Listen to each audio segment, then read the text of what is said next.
Good morning. हम सबसे पहले आज आपको जो आपका एल्काइल हैलाइड और एराइल हैलाइड की जो आपकी यूनिट है, उस यूनिट का अभी तक जितना हमने काम किया है उसका एक ब्रीफ इंट्रोडक्शन आपको देंगे, कंप्लीट। तो इसलिए सभी की अटेंशन अच्छे से रहे, पूरा सभी बच्चे ध्यान देना उसके ऊपर, और अपने पहले से किए हुए काम को अपनी कॉपी आगे रखें और उसके साथ मैचअप करते रहें। कोई भी डाउट आपको बीच में आए तो आप पूछ भी सकते हैं, कोई भी डाउट आए तो आप एकदम रोक के मुझे पूछ लेना। ठीक है बेटा। तो अब हम स्टार्ट करते हैं हमारा लेक्चर बिल्कुल from the very beginning of that particular unit, that is the alkyl halide and the aryl halide.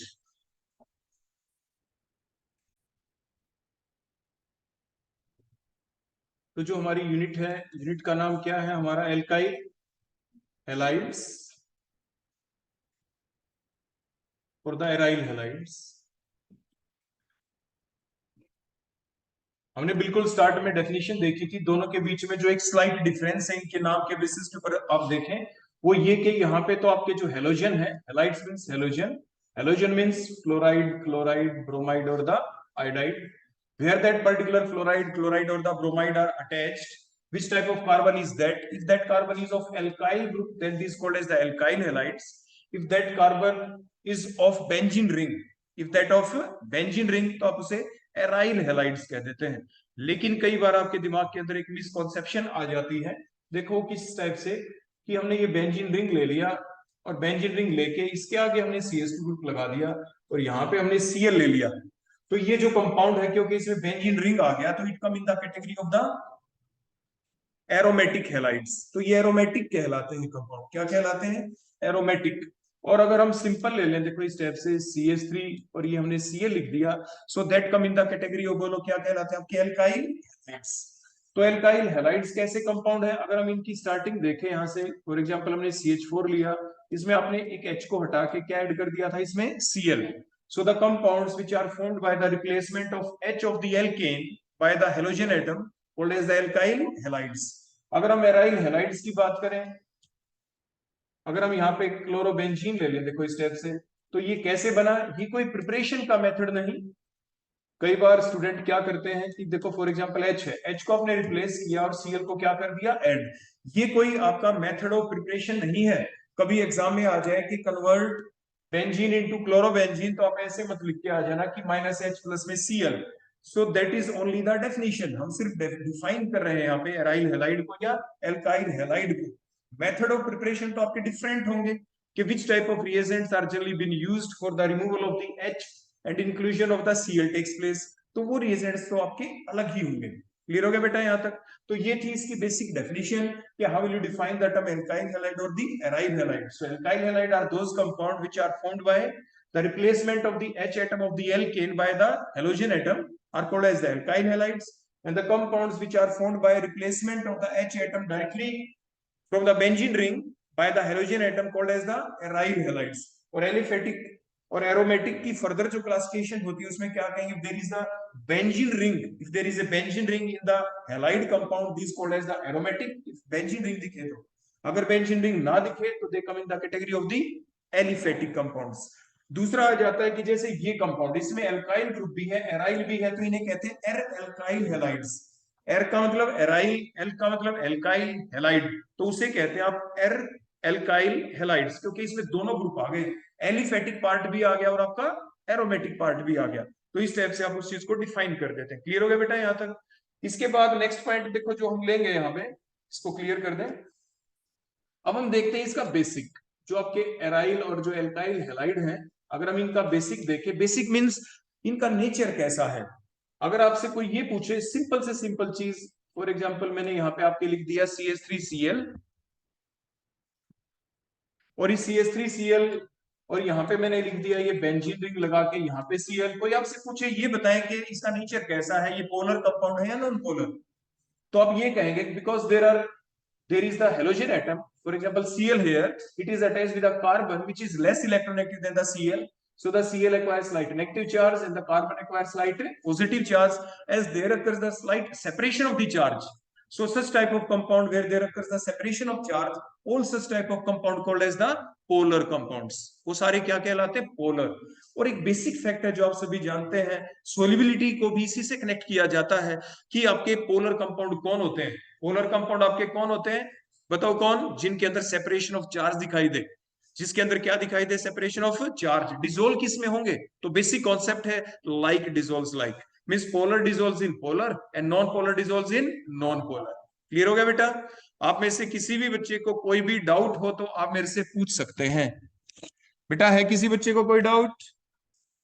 ठीक है बेटा.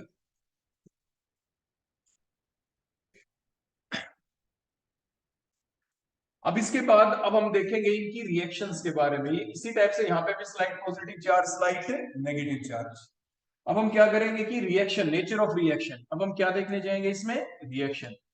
तो रिएक्शन का जो नेचर होगा उसमें क्या क्या हो सकता है. जैसे आपको लास्ट टाइम हमने बताया था कि जो एल्काइल हैलाइड्स हैं इनके अंदर देखें तो सबसे पहले आपका काम होता है सेंट्रल एटम को देखना.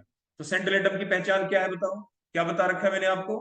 आपको एक बेसिक चीज हमने सिखाई थी ना वैलेंसी के बारे में. 1 2 3 एंड 4. देखो ऐसे आप याद करें.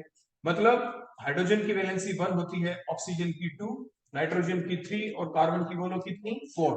अगर आप इन चार बातों को याद रख लें तो आमतौर पे पूरी ऑर्गेनिक केमिस्ट्री में आपकी जितनी भी दिक्कतें होती हैं कंपाउंड की स्ट्रक्चर ड्रा करने के लिए वो परेशानी आपके आगे नहीं आती है. तो उसी बात को ध्यान रखें. आप यहाँ पे देखें CH3Cl में, तो यहाँ पे कार्बन जिसकी वैलेंसी बोलो क्या होगी? 4. हाइड्रोजन वैलेंसी 1 है. ग्रुप 17 का एलिमेंट है क्लोरीन, एक ही बॉन्ड बना रखा है तो इसकी वैलेंसी भी 1 ही है. तो मींस किसकी वैलेंसी सबसे ज्यादा? वही तो सेंट्रल एटम है यहाँ पे. तो सेंट्रल एटम बोलो कौन हो गया? कार्बन. और जो और जितने भी एटम यहाँ पे जो अटैच आपको दिख रहे हैं, all other atoms called as the बोलो क्या? आपके नेबरिंग एटम्स.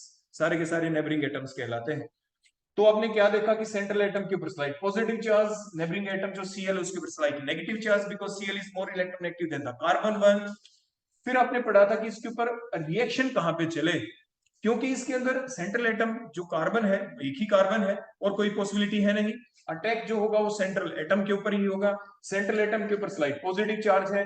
जो भी स्पीसी आप बाहर से डालेंगे, फॉर एग्जांपल आपने डाल दिया KOH, एक्वस KOH मान लीजिए हमने डाल दिया, तो इसके अंदर आपको क्या दिखाई दिया? वाटर है. वाटर के अंदर भी दो ही पार्ट होंगे, एक्वस मींस H पॉजिटिव और OH नेगेटिव.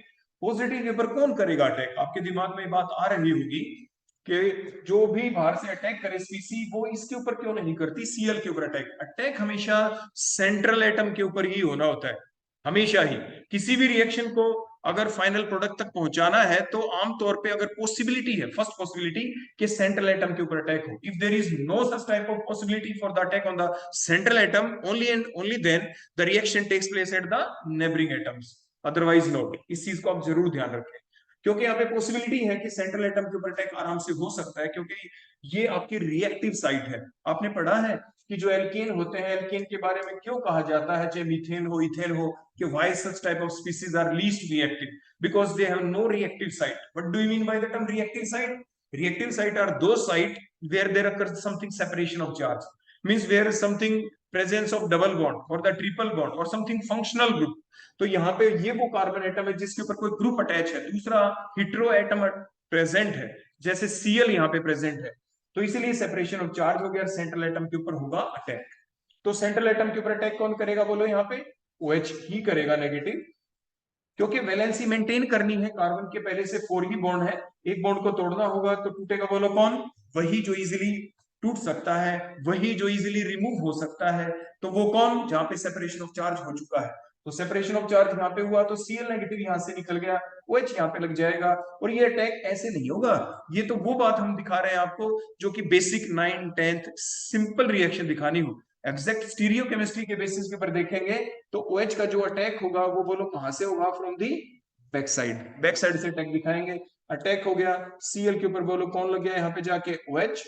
और ये 3 यहाँ पे H आ गए. ये भी हमने अभी तक आपको एग्जैक्ट मैकेनिज्म नहीं बताया है. एग्जैक्ट तो फर्दर जब हम टाइप पढ़ते हैं रिएक्शन की कि वो कितनी टाइप की होती है, न्यूक्लियोफिलिक सब्स्टिट्यूशन, तब उस बात को एक्सप्लेन किया जाता है.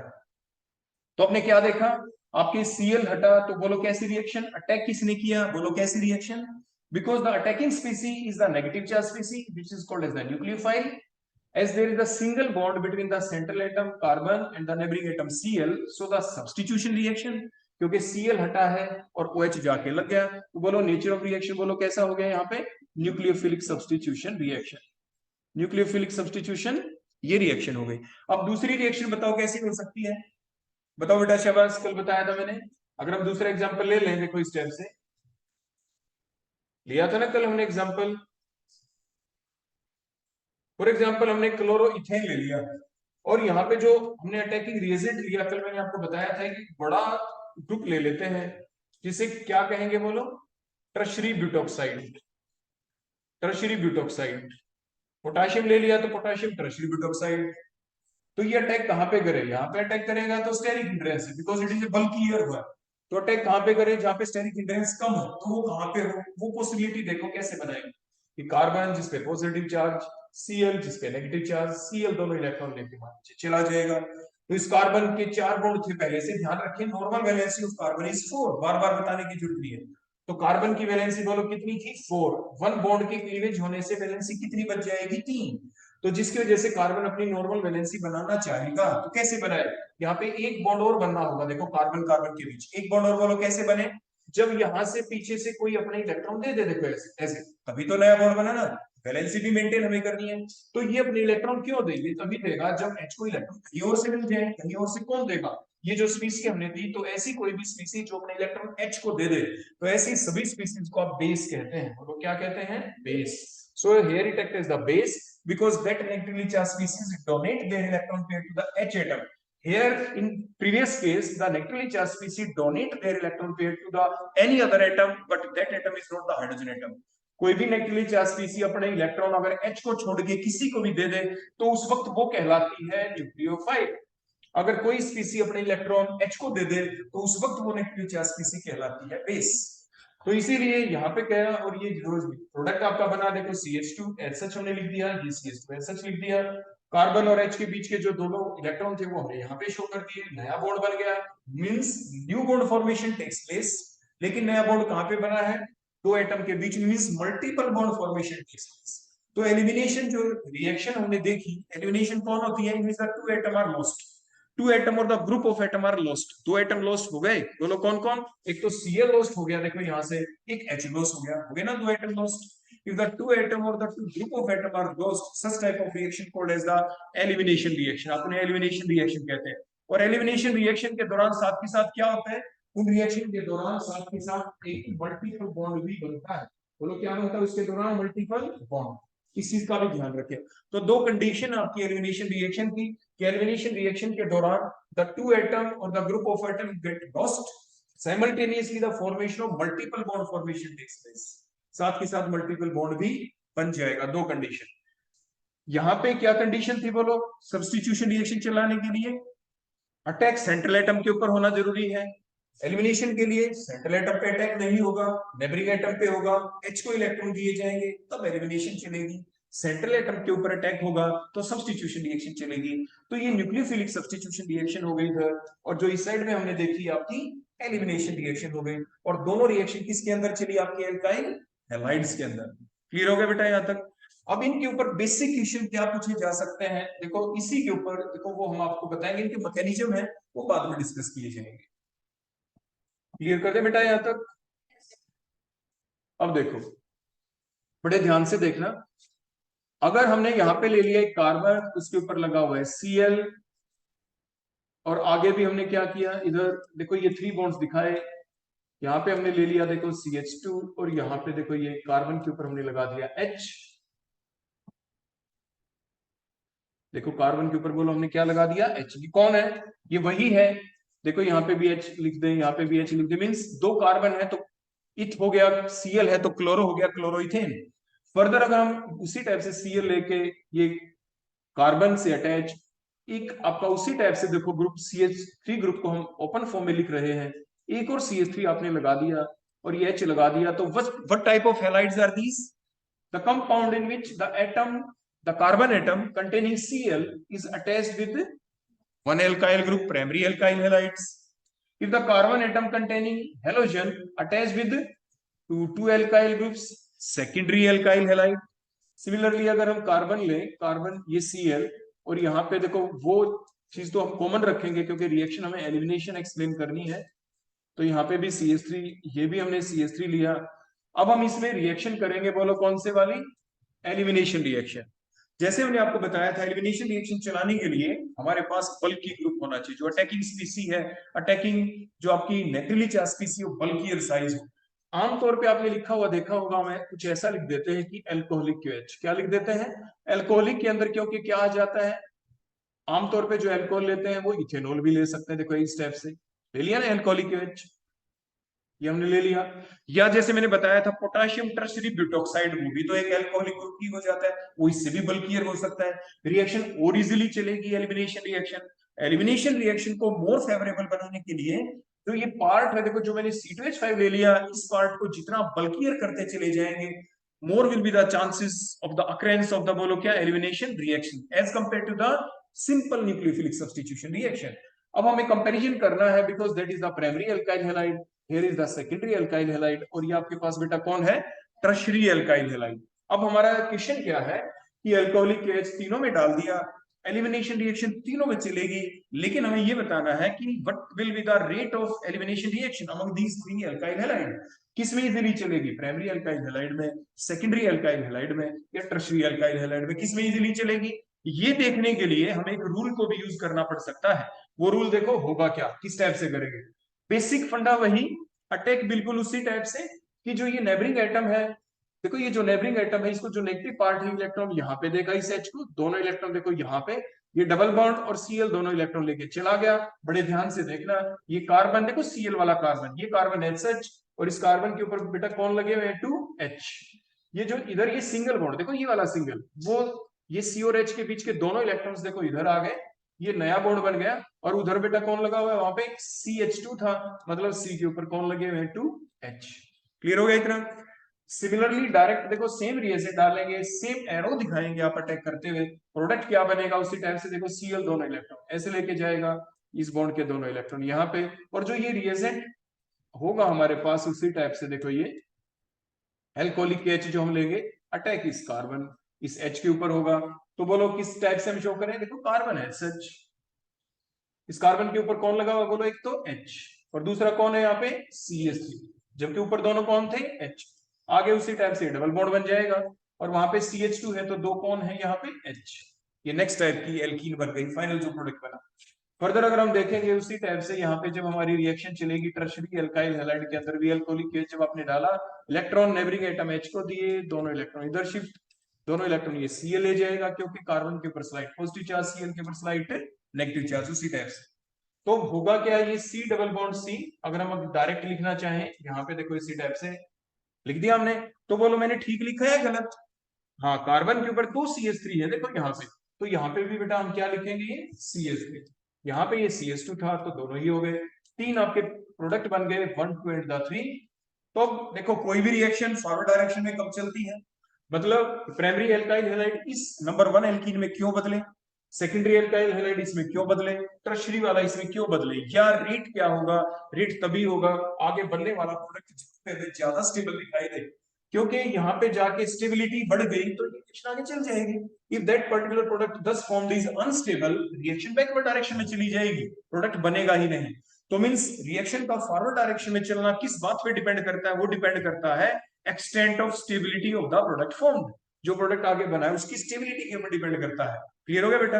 अब ये बताओ इसको एक्सप्लेन कैसे करें, तो आपने पढ़ा था एक रूल जिसको आप क्या कहते हैं बेटा, सेट जेव्स रूल, सेट जेव्स भी बोल देते हैं, भी लिख देते हैं, कई बार सेट जेव भी लिख देते हैं। उस रूल ने क्या कहा, it states that more the substituted alkene more will be the stability.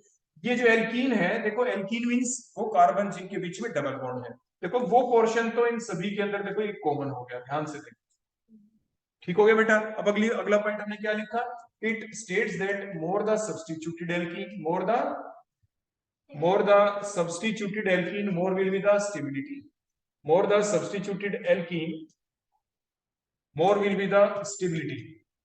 आपने ध्यान दिया है कि पिछला जो सेमेस्टर था हमारा, जिसके अंदर हमने एक टॉपिक पढ़ा था, जिस टॉपिक का नाम क्या था, हाइपरकंजुगेशन। तो जो अभी अभी हमने ये बोल दिया कि मोर the substituted alkene more will be the stability, ऐसा हमने क्यों कहा, उसका जिक्र भी करेंगे, अभी हम आपको बताएंगे, लेकिन उससे पहले इनमें देख लेते हैं कि ज्यादा सब्स्टिट्यूटेड कौन है। सब्स्टिट्यूशन डजंट मीन कि क्या लगा, substitution simply means removal of the H atom, removal of the H atom by another atom. For example यहाँ पे ये अनसब्स्टिट्यूटेड क्यों कहला रही है alkene, because on both of the doubly bonded carbon atom there are only the H atom, no other group, so it is unsubstituted alkene. जैसे ही हमने यहाँ पे एक H को हटा के बोलो कौन लगा दिया, CH3, सब्स्टिट्यूटेड एल्कीन कहलाई। एक CH3 एक और CH3 आ गया, मोर सब्स्टिट्यूटेड एल्कीन कहलाई। तो वही हम बता रहे हैं, more the substituted alkene more will be the stability. तो out of these three structure 1 2 and 3 alkene which is the most substituted alkene, ये वाली। तो जो लास्ट वाली है ये आपके यहाँ पे बोलो कैसी एल्कीन है बेटा, that is the most substituted alkene.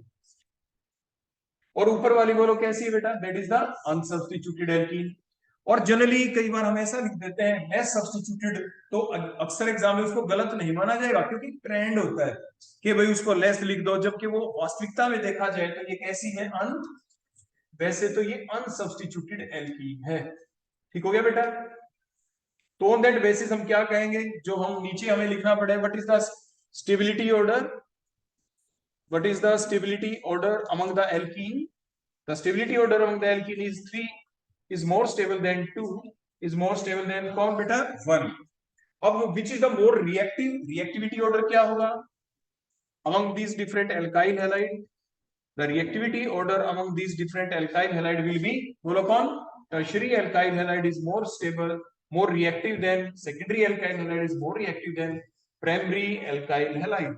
ये हमने देखा इनका रिएक्टिविटी ऑर्डर। एग्जाम में क्वेश्चन कैसे पूछ सकते हैं, एक्सप्लेन द रिएक्टिविटी ऑर्डर, या एक्सप्लेन द ऑर्डर ऑफ, बोलो क्या, एलिमिनेशन रिएक्शन, या एक्सप्लेन द ऑर्डर ऑफ, एक H निकला है एक Cl निकला है, explain the order of D hydro halogenation reaction. D का मतलब निकलना, H का मतलब हाइड्रोजन, और ये हेलोजन है। तो इसी चीज को तीन तरीके से पूछा जा सकता है कि explain the order of reactivity among these three alkyl halide, ये explain the order of elimination reaction among this primary secondary और द टर्शियरी एल्काइल हैलाइड।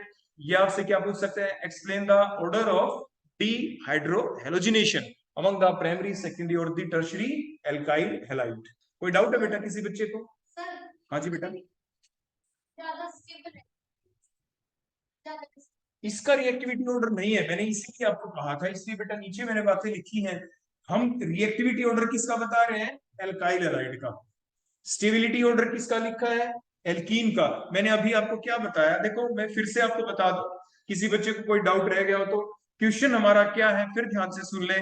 ये जो प्राइमरी सेकेंडरी और जो टर्शियरी एल्काइल हैलाइड है, इनमें से ज्यादा रिएक्टिव कौन, ध्यान रखें किसकी रिएक्टिविटी एक्सप्लेन कर रहे हैं हम, प्राइमरी सेकेंडरी और टर्शियरी एल्काइल हैलाइड की। इनमें से जो ज्यादा रिएक्टिव है, मान लो जो चीज रिएक्टिव है क्या वो वहीं पे बैठी रहेगी, नो, वो तो रिएक्टिव है, वो तो किसी दूसरी चीज में जाके कन्वर्ट होगी। वो किसी दूसरी चीज में जिसमें भी जाके कन्वर्ट हो, आगे जाके कैसी हो जानी चाहिए, क्यों होगी वो कन्वर्ट उसमें, क्योंकि वो आगे जाके कैसी हो जानी चाहिए, मोर स्टेबल। तो कोई भी चीज इधर ज्यादा रिएक्टिव कब होगी, अगर वो आगे जाके किसी मोर स्टेबल चीज में बदल जाए, तभी तो होगी ना रिएक्टिव। तो अगर वो आगे जाके स्टेबल चीज में नहीं बदल रही, तो क्या वो रिएक्शन आगे चलेगी, नहीं चलेगी। तो वही हमने आपको बताया कि टर्शियरी एल्काइल हैलाइड ज्यादा रिएक्टिव क्यों है, क्योंकि रिएक्शन के बाद डीहाइड्रोहेलोजिनेशन के बाद सेडजेव रूल के अनुसार एक वो मोस्ट स्टेबल एल्कीन में कन्वर्ट हो रही है according to the Saytzeff rule. लेकिन सेडजेव रूल तो आपने याद कर लिया, एग्जाम में भी आ जाता है कई बार क्वेश्चन, एक्सप्लेन या write a note on the Saytzeff rule by taking a suitable example. तो आप ये एग्जांपल भी ले सकते हैं, जो रिएक्शन आपके सामने है, depending upon the number of the marks, यानी जो मार्क्स है वो कितने हैं, तो 2 मार्क्स का क्वेश्चन है, 3 मार्क्स का है, 5 मार्क्स का है, तो उसके बेसिस के ऊपर आपको एग्जाम्पल के एक्सटेंट को बढ़ाना पड़ता है। अब मैं आपके सामने जो जिक्र कर रहा था, जो मैंने लास्ट सेमेस्टर में आपको सिखाया था, हाइपर कंजुगेशन। कई बार ये होता है ना कि सर ये याद तो कर लिया हमने, लेकिन अगर थोड़ी सी वो बात में रिमेमोराइज हो जाए कि इसको हमने ज्यादा स्टेबल क्यों कहा, तो वो इसलिए कहा, आपने एक टर्म पढ़ी थी जिस टर्म का नाम बेटा क्या था, हाइपर कंजुगेशन। क्या नाम था उसका, हाइपर कंजुगेशन। जो हाइपर कंजुगेशन जो टर्म है, इसकी कुछ कंडीशन थी। क्या कंडीशन थी, कि हमारे पास एक ऐसा कार्बन जरूर होना चाहिए जिसकी हाइब्रिडेशन बोलो क्या हो, sp2। फिर वो एक ऐसे कार्बन से अटैच होना चाहिए जिसकी हाइब्रिडेशन बोलो क्या हो, sp3। फिर उस कार्बन के ऊपर कम से कम एक H जरूर होना चाहिए। अगर ये कंडीशन पूरी है तो उस कंपाउंड में कौन सी प्रोसेस चल जाएगी, हाइपरकंजुगेशन। इन सभी कंपाउंडों में देखो एक ऐसा कार्बन जरूर है जिसके ऊपर बोलो क्या है, डबल बॉन्ड अटैच है। और हाइब्रिडाइजेशन कैसे निकालते हो, सिर्फ सिग्मा बॉन्ड देखे, देखो सिग्मा सिग्मा सिग्मा और ये पाई है बेटा यहाँ, है ना। तो 3 सिग्मा का मतलब 3 का मतलब हाइब्रिडाइजेशन बोलो क्या हो गई, sp2। मतलब ये जितने भी डबली बॉन्डेड कार्बन एटम होते हैं इन सभी की हाइब्रिडाइजेशन बोलो क्या होती है, sp2। क्लियर हो गया यहाँ तक। उसके बाद इस कार्बन से जो sp2 वाला कार्बन है, क्या ऊपर वाले स्ट्रक्चर वन में देखिए क्या कोई फर्दर कार्बन अटैच है एक और, इसमें तो नहीं है। इसका मतलब इसमें हाइपरकंजुगेशन नहीं चलेगी।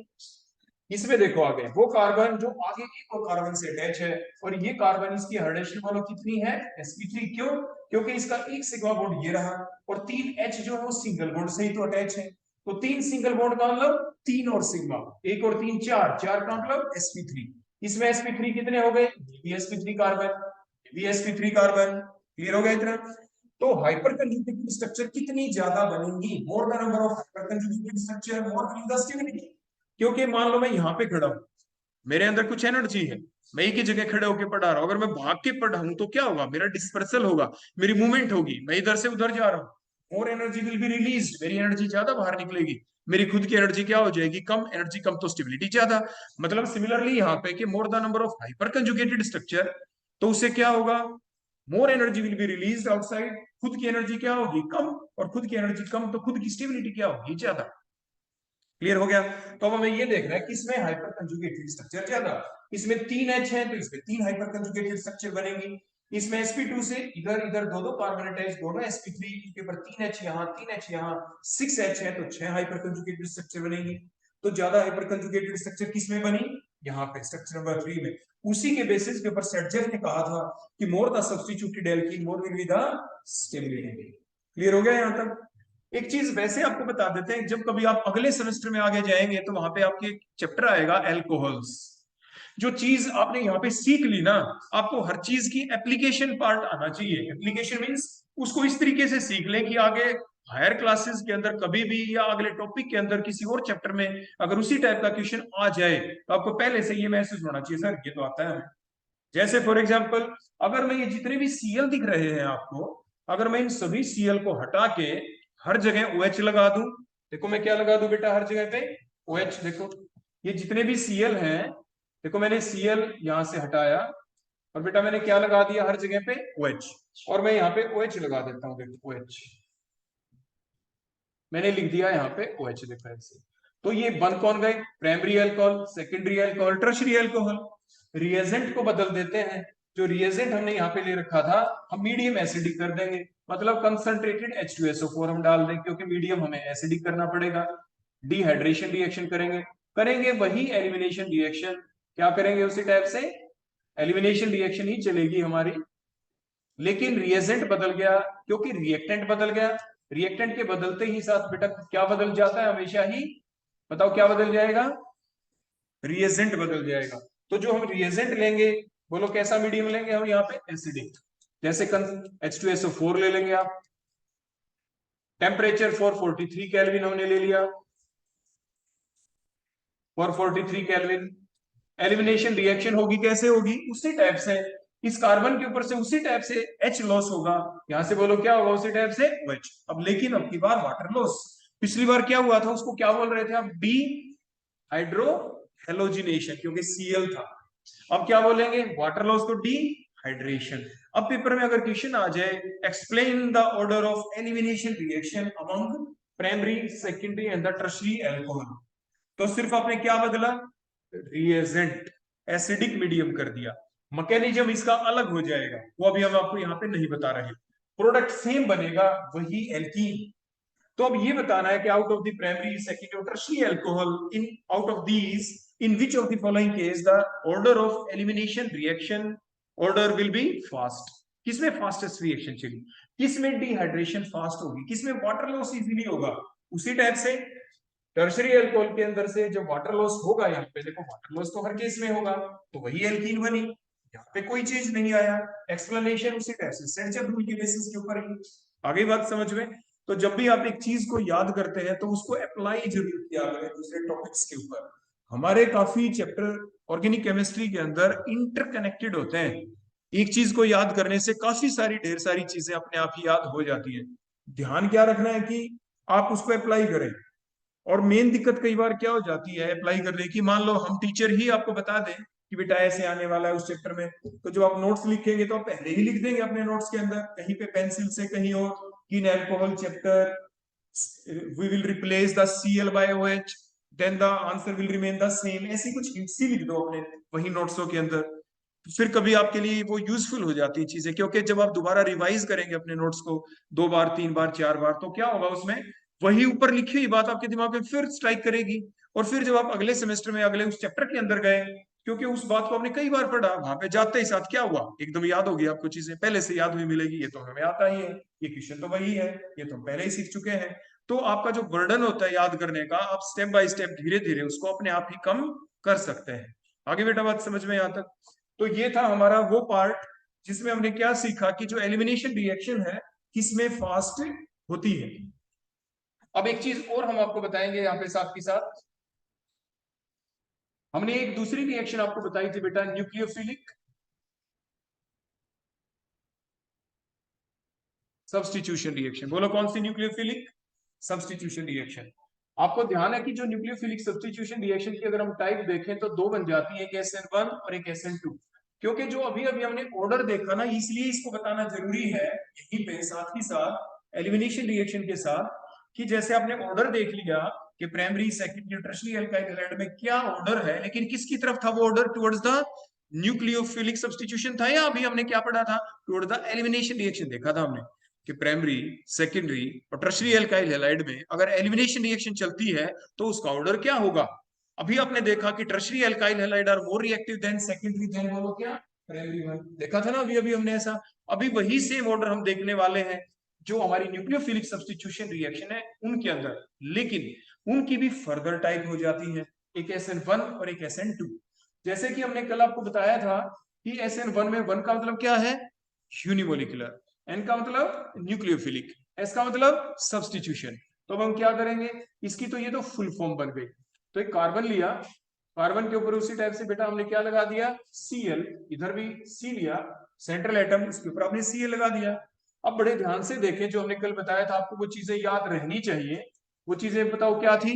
SN1 होनी ही चाहिए, SN2 रिएक्शन होनी ही चाहिए। SN2 का मतलब the two species must be involved in the first step of the reaction. So SN2 reactions are those reactions, those nucleophilic substitution reaction in which two species are simultaneously been involved in the first step, and that first step is the, बोलो क्या? rate determining step. कौन सी होती है वो? rate determining step का मतलब the slowest step in the complex reaction is called as the rate determining step. फिर आप में से कोई बच्चा ये कहेगा सर ये क्या क्या बोल दिया है, बताओ। बेटा रिएक्शन जो होती है वो दो टाइप की होती है, एक सिंपल और एक कॉम्प्लेक्स। एक ऐसी रिएक्शन जो एक ही स्टेप में हो गई, सिंपल। एक ऐसी रिएक्शन जो एक से ज्यादा स्टेप में चलती है, फर्स्ट स्टेप सेकंड थर्ड, तो वो कहलाती है कॉम्प्लेक्स रिएक्शन। अब जो डिफरेंट स्टेप्स चली, उन स्टेप्स के अंदर पहली स्टेप सेकंड या थर्ड में से कोई ना कोई तो स्लोएस्ट स्टेप होगी ना, जो स्लोएस्ट स्टेप होगी उसी के ऊपर रेट ऑफ रिएक्शन डिपेंड करता है। So the step on which the rate of reaction actually depends called as the rate determining step, and that step will always be the slowest step. Definition भी आ जाती है कि define the rate determining step, तो आप क्या लिखते हैं? The slowest step in the simple reaction or the complex reaction in the complex reaction। क्योंकि मैनी स्टेप तो कॉम्प्लेक्स में ही होंगी। कई बार बच्चे सिंपल रिएक्शन लिख दे तो अपने आप गलत हो गया, इसका मतलब उसको बेसिक का ध्यान नहीं रहा। तो इन चीजों का आपको ध्यान रखना है। तो हमने क्या किया, दो स्पीसी इन्वॉल्व होने चाहिए। कैसे हो इन्वॉल्व? देखो ये slide positive charge, slide negative charge, मतलब बाहर से जो भी स्पीसी अटैक करेगी, जैसे फॉर एग्जांपल न्यूक्लियोफाइल जो अटैक करेगा, कैसा हो? वो पहली बात स्ट्रॉन्ग हो, क्योंकि हमने इसका अटैक करवाना ही है। दूसरी चीज बताओ कैसा हो, जल्दी बताओ बेटा। स्मॉल इन साइज होना चाहिए, स्मॉल इन, ये सेकंड पॉइंट हो गया। और न्यूक्लियोफाइल कैसा हो? उसकी हाई कंसेंट्रेशन होनी चाहिए। जो न्यूक्लियोफाइल आप डालें वो लेस अमाउंट में नहीं डालेंगे, वो आप मोर अमाउंट में डालेंगे। ज्यादा अमाउंट में हो, स्मॉल साइज का हो ताकि वो अटैक कर ही दे। स्ट्रॉन्ग होना चाहिए ताकि वो अटैक कर ही दे। अटैक करवाना है हमें, तभी तो SN2 रिएक्शन हो पाएगी, अदरवाइज होगी नहीं। अगली बात कब हो, यहाँ पे जो ग्रुप लगे हुए हैं वो इसके ऊपर छोटे छोटे एटम होने चाहिए। फॉर एग्जाम्पल मैंने H लगा दिया, H लगा दिया, H लगा दिया ना छोटे छोटे, स्टेरिक हिंड्रेंस है ही नहीं तो अटैक इजीली हो जाएगा। तो दीज आर दी कंडीशंस जो फेवर करेंगी SN2 रिएक्शन।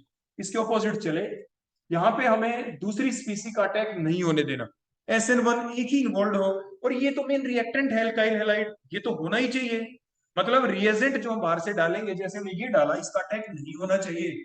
सिर्फ only one reactant molecule, if the only one reactant molecule is involved in the first step, that is the rate determining step, then it is called as the unimolecular nucleophilic substitution reaction। Clear हो गया बेटा यहां तक?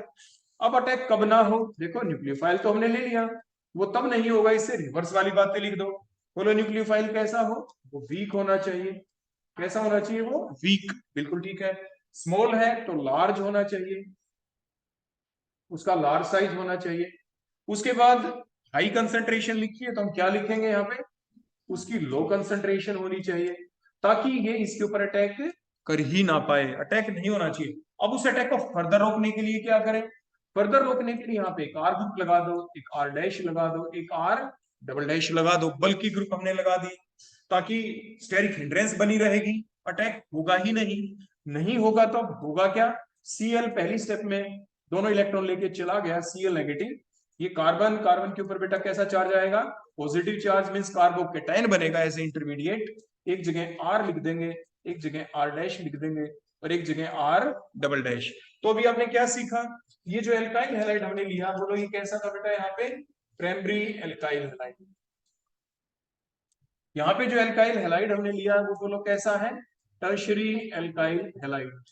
अब आप बेटा ध्यान रखना, एग्जाम में जब क्वेश्चन आपके आता है तो उसके दौरान आपको एल्काइल हैलाइड दे दिए जाएंगे। जैसे अभी हमने पिछला क्वेश्चन एलिमिनेशन रिएक्शन का देखा था ना, जिसमें हमने देखा था प्राइमरी, सेकेंडरी, टर्शियरी में एलिमिनेशन रिएक्शन किसमें ज्यादा चलेगी, किसमें rate of elimination reaction more होगा, तो कौन था वो, tertiary alkyl halide, according to the Saytzeff rule आपने देखा था। लेकिन यहाँ पे जब भी क्वेश्चन आएगा तो आप ये ध्यान रखना कि वो जो रेट पूछ रहे हैं वो SN1 का पूछ रहे हैं या SN2 का।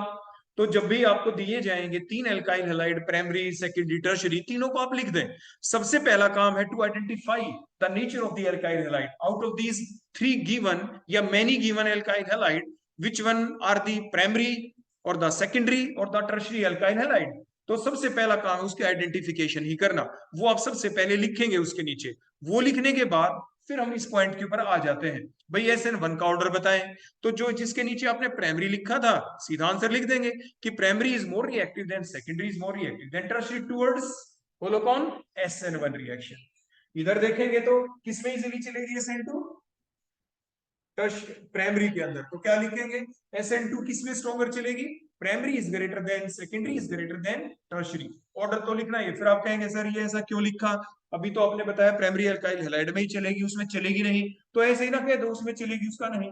बेटा जब एग्जाम में क्वेश्चन आने होते हैं तो ऑर्डर तो पूछा ही जाता है। मान लीजिए आपकी क्लास में क्लास का टेस्ट ले लिया, बच्चों के 10 आउट ऑफ 10 मान लीजिए 4, 4.5 और 5 मार्क्स ही आ गए, यानी मेरिट में कोई आया ही नहीं, 75% से ऊपर नहीं आए। फिर कहा गया बताओ कौन फर्स्ट है कौन सेकंड है, ऑर्डर बताएं, तो फिर भी बताना पड़ेगा। मींस अमंग द गिवन हमें बताना ही पड़ता है ऑर्डर के, that is the order. Similarly यहाँ पे हमें ऑर्डर तो बताना ही पड़ता है। क्लियर हो गई बात इतनी? अब जब यहाँ पे ये अटैक हुआ तो बताओ बेटा इसमें क्या बनेगा, transition state, old bond start breaking, देखो ये old bond start breaking and the new bond start forming. देखो इस स्टेप से ये स्लाइड नेगेटिव चार्ज, इस पे स्लाइड पॉजिटिव चार्ज, ये बॉन्ड हम ऐसा शो कर देंगे। तो यहाँ पे जो स्पीसी बनी, बोलो वो कैसी बनी हमारी, ट्रांजिशन स्टेट कहेंगे आप उसे, बोलो क्या कहेंगे, ट्रांजिशन स्टेट इज फॉर्म्ड। और यहाँ पे बोलो क्या हुआ, कार्बोकेटाइन इज फॉर्म्ड। लेकिन एक चीज बताएं, ये कार्बोकेटाइन जो लिविंग ग्रुप है वो इसी एरिया में अभी मूव कर रहा है, ये स्पीसी आयनिक है, बोलो कैसी है, ionic, because 100% ionisation here takes place and the further dissociation also takes place। देखो one word is the ionisation, formation of ions, ion बन गए ये और ये। अब जब इसमें सॉल्वेंट भी हम डालेंगे तो बने हुए जो आयन है C और Cl नेगेटिव, C पॉजिटिव और ये बना, ये अब दूर भी हो जाएंगे। Formation of ion is called ionization and the separation of already formed ion on addition of the solvent is called as the dissociation, फिर वो डिसोसिएशन कहलाता है। These are the two terms which are generally been used in the electrochemistry chapter. जब आप पढ़ते हैं वहां पे दोनों को प्रॉपर्ली आपको यूज करना पड़ता है। अब ये कार्बोकेटाइन बन गया, मोर पोलर स्पीसी हो गई है, ये लेस पोलर है। तो ये रिएक्शन जब चलेगी तो बोलो किस मीडियम में चलेगी? That particular reaction takes place in the polar protic solvent. Polar भी और बोलो कैसा? Protic solvents. यहां पे अगर पोलर सॉल्वेंट हम लेते हैं, पहली बात तो लो ही मत, लेकिन अगर लेंगे तो बोलो कैसा लेंगे? पोलर, एप्रोटिक या नॉन पोलर सॉल्वेंट। आगे बेटा बात समझ में? दोनों बातें ध्यान रखना। जो सॉल्वेंट हम लेंगे वो सॉल्वेंट हमारा कैसा होना चाहिए? वो पोलर प्रोटिक, क्योंकि आयनिक स्पीसीज बन गई, और ये पोलर एप्रोटिक या नॉन पोलर सॉल्वेंट के अंदर रेट ऑफ रिएक्शन इंक्रीज हो जाएगा। कोई आपसे पूछे in which type of medium the rate of SN1 reaction will increase, तो आप ये आंसर लिखेंगे। आपसे पूछा जाए in which medium the rate of SN2 reaction will increase, तो आप ये आंसर लिखेंगे, इसके ऊपर आप टिक कर देंगे। मान लो उस टाइप का क्वेश्चन पूछा जाए 1 मार्क का है तो आप नाम लिखाएंगे। उसके बाद फर्दर जो बाहर से अटैकिंग स्पीसी है ये न्यूक्लियोफाइल, क्योंकि ये जो लिविंग ग्रुप था अभी यहीं पे मूव कर रहा है, तो यहां से further front side attack chances will be less and the back side attack chances will be, बोलो क्या होंगे बेटा? मोर होंगे। देखो यहाँ से ज्यादा होंगे। क्लियर हो गया यहाँ तक? तो जिसकी वजह से अब यहाँ पे दो प्रोडक्ट बनेंगे, ये कार्बन, कार्बन के ऊपर फ्रंट साइड अटैक तो Cl अटैच, और यहाँ पे क्या दिखा देंगे हम? R dash, R double dash. ये जो प्रोडक्ट बना बोलो ये कैसा बना? जिसमें क्या हुई है बेटा? बोलो रिटेंशन ऑफ कॉन्फिगरेशन। बोलो क्या हो गई यहाँ पे? Retention of configuration will occur, but that product will be formed in the lesser amount because the chances of attack of the nucleophile from the front side attack will be less, because बोलो क्यों? because the living group is still present on that particular side। जो leaving group है उसी side में अभी present है, उसी beaker में ही तो है ना। ऐसा तो नहीं हो गया कि जो Cl था बॉन्ड टूटा और उसका दिल किया चल अब घूम के आते हैं बिकर में से कूद के बाहर, ऐसा तो नहीं हुआ। रिएक्शन जो चल रही है कहाँ पे? आपके उसी बिकर के अंदर है, उसी साइड में उसके मिलने के चांस ज्यादा थे। अब दूसरा जो प्रोडक्ट बनेगा इसमें आप क्या दिखाएंगे? C, और यहाँ पे बोलो कौन लगा दिया आपने? सॉरी मैंने यहाँ पे ये लिखना था बेटा, न्यूक्लियोफाइल NU लिखना था मैंने, क्योंकि NU ले रखा है ना बेटा मैंने ऊपर, देखो NU। तो इसलिए ध्यान रखना ये R डैश और R ये क्या होगा? Double dash. तो यहाँ पे क्या हुई है बोलो? Inversion of configuration. तो ये जो प्रोडक्ट बना बोलो कैसा बना? इन्वर्जन ऑफ कॉन्फिगरेशन का बना। तो जब हमारे पास दो प्रोडक्ट मिले, अनइक्वल अमाउंट में मिले, रिटेंशन ऑफ कॉन्फिगरेशन वाला कैसा मिला? इन लेस अमाउंट, और दूसरा हमें कैसे मिला? इन मोर अमाउंट। तो उस वक्त इन दोनों का जो मिक्सचर होता है उसके दौरान जो प्रोसेस चलती है बोलो उसको क्या कहते हैं? बताओ शाबाश, क्या बोलेंगे? Partial racemization. तो जो आपकी ये रिएक्शन हुई इसके दौरान partial racemization takes place, partial racemization takes place. आपने ध्यान दिया था जो आपके +2 एग्जाम हुए थे, अभी आप BSc फर्स्ट यानी सेकंड सेमेस्टर में आ गए, तो जब आपने +2 एग्जाम दिया था एक क्वेश्चन आपके बोर्ड के अंदर आया हुआ था ऐसा जो कि गलत था, वहां पे ऑप्शन भी गलत थी, मैंने आपको पहले भी बताया था। मैंने CBSE बोर्ड के अंदर उसकी रिप्रेजेंटेशन भी डाली थी कि आपके जो CBSE बोर्ड NCERT बुक है उसके अंदर आपने गलत लिख रखा है, इसका आंसर जो होगा वो पार्शियल रेसिमाइजेशन होता है और ये एक्चुअल आंसर है। तो वहां पे वो गलती थी, बता दी, वो ठीक करे ना करे वो उनका काम है, प्रेजेंटेशन मैंने दे दी थी वहां पे।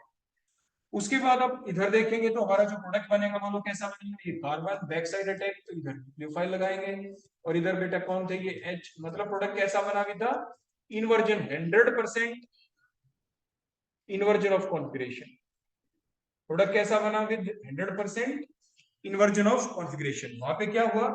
Partial racemisation, partial racemization. तो ये था डिफरेंस इन दोनों के बीच। आप पॉइंट ऑफ डिफरेंस भी साथ के साथ लिख देंगे। आमतौर पे आपके एग्जाम के अंदर give the differences between SN1 and SN2 reaction, ये भी आपके एग्जाम में दिया जाता है। आमतौर पे 3 मार्क्स का आ जाए, 4 मार्क्स का आ जाए, 5 मार्क्स का भी आ सकता है, depending upon the number of the marks आप उसका आंसर छोटा बड़ा लिखेंगे। तो इस चीज का आप जरूर ध्यान रखना बेटा, ठीक है। तो आज के लिए इतना ही। कोई डाउट है तो आप मेरे से पूछ सकते हैं। अब आपकी तरफ हम कैमरा कर देंगे बेटा। है बेटा किसी का कोई डाउट? किसी का कोई भी डाउट है तो बेटा पूछ लें, कोई तो होना चाहिए बेटा डाउट। नहीं है किसी का? तो चलो बेटा अटेंडेंस ले लेते हैं।